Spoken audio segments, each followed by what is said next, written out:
someone who knows all too well what it's like to spend every waking moment of the day and every painful hour of the night thinking about their loved one in an overseas jail, is here today as well. Please welcome Monia Mazigh.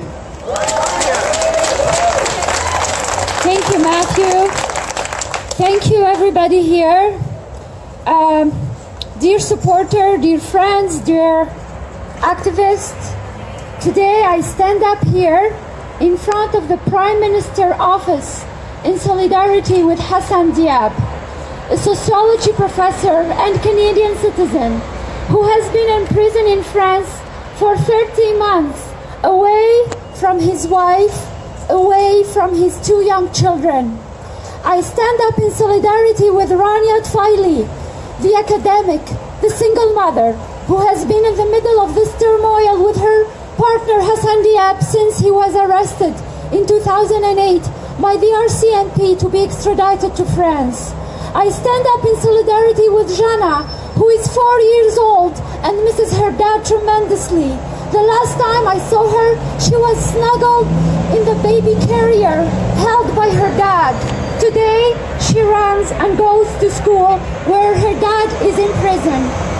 I stand up in solidarity with toddler Jihad, who has been separated even before he was born from his dad, when Hassan Diab was taken in the middle of the night on November 14, 2014, to be extradited to France without even saying goodbye to Rania, to Jana, or a little hug to Rania's tummy with Jihad inside it.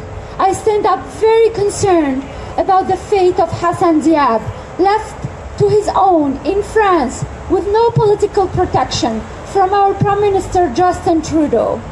I am very concerned on how the French judge had ordered Hassan Diab's release for 6 times, and on each time the French prosecutor appeals the decision and keep Hassan Diab in prison, not because there is any new information or any new evidence to incriminate him, but just because of the tense and heavy political climate in France regarding Islam, regarding Muslim and terrorism, because of his place of birth, because of his religion, because of his culture. Hassan Diab found himself today caught in this climate. He is another collateral damage of the ongoing war on terror that has no face, no place, and no end.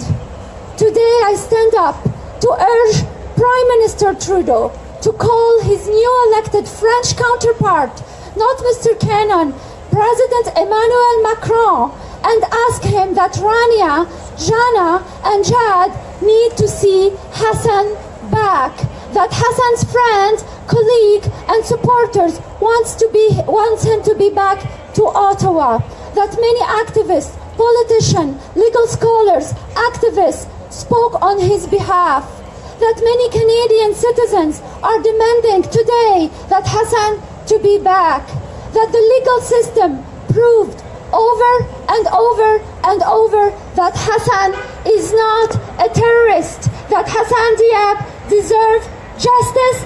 He deserves it today. Thank you. Thank you, Monia. Just in terms of our schedule today, we have a few more speakers, including a statement from Senator Kim Pate, who has joined the growing momentum of support for Hassan Diab, which will be read shortly. After those statements and a couple of songs from the Grammy-nominated Raging Grannies, in the meantime, we're going to try and knock on that door once more, because I think if Monia comes up maybe with Rania, we're going to try again. And while we're doing that, we're going to pass out these tulips. And if you can have a brief message to Trudeau, because we'll go around the side of the building and deliver these messages. Bob, can you start it? Write a brief message to Trudeau about bringing Hassan home. And I'm going to ask if Monia is still here to come back up to the stage. And maybe if Monia dials, the Prime Minister, we'll get an answer. Come on now, Monia. And Rania, we're going to come up again, see what happens here. Monia has been here so many times seeking justice. Can you call on the button, Monia? There we go.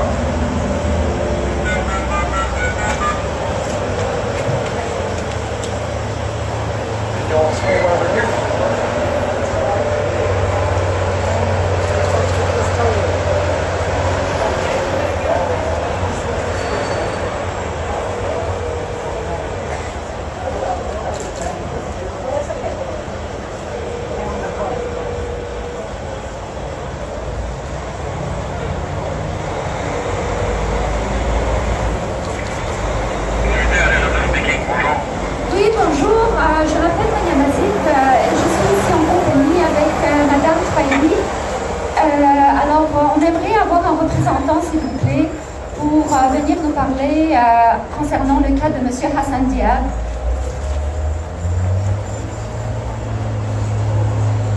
Hung up.